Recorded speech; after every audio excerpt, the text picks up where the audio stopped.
뉴스 읽어드립니다. 오늘의 뉴스를 10분 만에 정리해드립니다. 오늘은 2024년 3월 7일 목요일입니다. 미국과 한국의 주요 뉴스를 읽어드립니다. 올해 유시 계열 대학의 지원자 수가 25만 명을 넘긴 것으로 집계됐습니다. 유시 총장실이 공개한 2024년도 지원서 예비 접수 통계에 따르면 총 25만 436건의 지원서가 접수됐습니다. 전년도 대비 1.5% 늘어난 규모로 전체 지원서에서 신입은 20만 6,893건, 편입은 4만 3,543건입니다. 캘리포니아 출신 지원서는 지난해보다 1.4% 증가한 13만 4,053건입니다. 지원서가 가장 많이 몰린 곳은 UCLA였으며 샌디에이고 어바인 순으로 나타났습니다. 인종별로는 라틴계가 39%를 차지했으며 한인을 포함한 아시안 지원자가 30%, 백인 20%, 흑인 7%로 파악됐습니다. 최근 뉴욕 지하철 내 범죄가 급증함에 따라 뉴욕시 당국이 주 방위군과 경찰을 뉴욕시 지하철 전역에 배치하기로 했습니다. 캐시 호철 뉴욕 주지사는 범죄 예방을 위해 뉴욕 지하철에 주 방위군 750명과 경찰관 250명이 추가로 투입될 것이라고 밝혔습니다. 뉴욕에서는 최근 대중교통 이용객들과 직원들을 대상으로 한 범죄가 잇따라 발생하고 있습니다.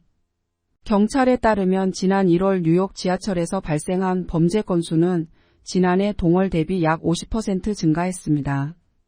에릭 아담스 뉴욕시장은 1월 뉴욕 지하철에서 폭행과 절도 사건이 증가한 후 2월에 약 1,000명의 경찰관을 투입했다고 설명했습니다.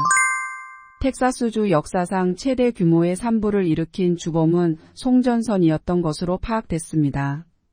언론 보도에 따르면 텍사스 산림청은 텍사스 팬핸들 지역의 스모크하우스 크리크 화재가 전선에서 점화됐다고 결론을 내렸다고 밝혔습니다. 당국은 전선이 불길을 일으킨 자세한 경위는 밝히지 않았습니다. 텍사스 산불은 현재까지 74% 진압된 상태입니다. 이번 화재로 인해 2명이 숨지고 건물 약 500채가 파손됐으며 일대 농장 목장의 가축 수천 마리가 목숨을 잃은 것으로 전해졌습니다. 지난주 화재 피해 지역인 햄필 카운티의 주택 소유주들이 해당 지역의 전력 공급사인 엑셀에너지와 다른 2개의 전기회사를 상대로 책임을 묻는 소송을 제기한 것으로 전해졌습니다. 조 바이든 대통령이 법인 세율 인상과 억만장자 증세를 골자로 하는 내용으로 오늘 국정연설할 예정입니다. 경제정책에 있어선 공화당 대선 후보인 트럼프 전 대통령과 정반대 노선을 내세워 국민들의 선택을 받는 재대결을 벌일 것으로 관측됩니다. 파이낸셜 타임즈는 바이든 대통령이 미국 연방정부의 26조 달러에 달하는 부채를 줄이기 위해 이른바 부자 증세에 나설 계획을 밝힐 거라고 예상했습니다. 바이든 증세안의 주요 내용으론 법인세 인상과 100만 달러 이상의 연봉자들에게는 소득공제를 받을 수 없게 하는 방안도 포함될 것으로 알려졌습니다. 반면에 이미 재임 시절 감세안을 만들어낸 트럼프 전 대통령은 이를 영구화할 뜻을 드러냈습니다. 오늘 바이든 대통령의 국정연설은 서부 시간 기준 오후 6시부터 시작됩니다. 몬테네그로 포드고리차 고등법원이 가상화폐 테라 루나 폭락 사태의 핵심 인물인 권도영 테라폼랩스 대표의 한국 송환 결정을 내렸습니다. 앞서 몬테네그로 현지 법원은 권 씨의 미국 송환 결정을 내렸으나 항소법원이 권 씨 측의 항소를 받아들여 포드고리차 고등법원의 결정을 무효로 한 뒤 재심리를 명령한 바 있습니다. 항소법원은 한국 법무부가 미국보다 앞서 영문 이메일로 범죄인 인도를 먼저 요청했던 점을 인정했습니다.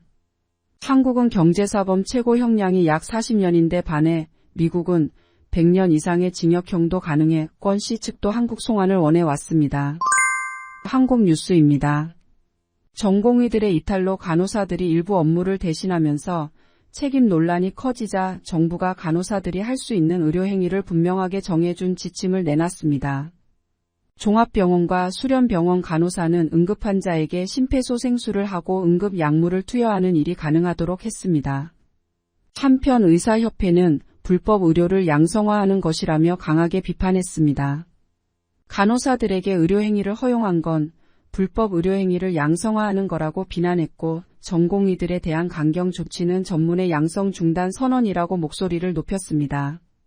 이런 상황에서 의사와 의대생들의 인터넷 커뮤니티에는 집단 사직에 동참하지 않은 전공의들의 신상을 공개하고 조롱하는 게시물이 올라와 논란이 일고 있습니다.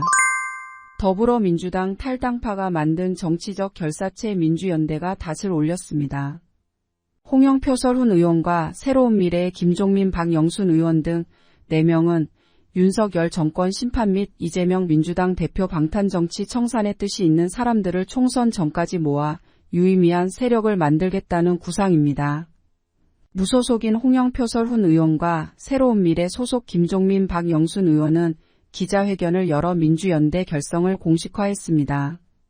민주연대와 협력한 새로운미래가 현역 의원 4명을 보유하게 되면서 기호 3번 확보 가능성이 높아졌습니다.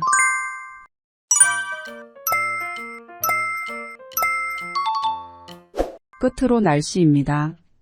남부 캘리포니아 지역 맑은 날씨 보이겠습니다. LA와 오렌지 카운티는 낮 최고 기온은 68도, 밤 최저 기온은 48도 예상됩니다. 벨리와 일랜드 엠파이어 지역 낮 최고 기온은 70도, 밤 최저 기온은 35도 전망됩니다. 해안가 지역은 낮 최고 기온 65도, 밤 최저 기온 51도 예상됩니다. 산간 지역 낮 최고 기온은 48도, 밤 최저 기온은 22도, 사막 지역은 낮 최고 기온은 64도, 밤 최저 기온은 39도 전망됩니다. 오늘의 뉴스 읽어드렸습니다. 고맙습니다.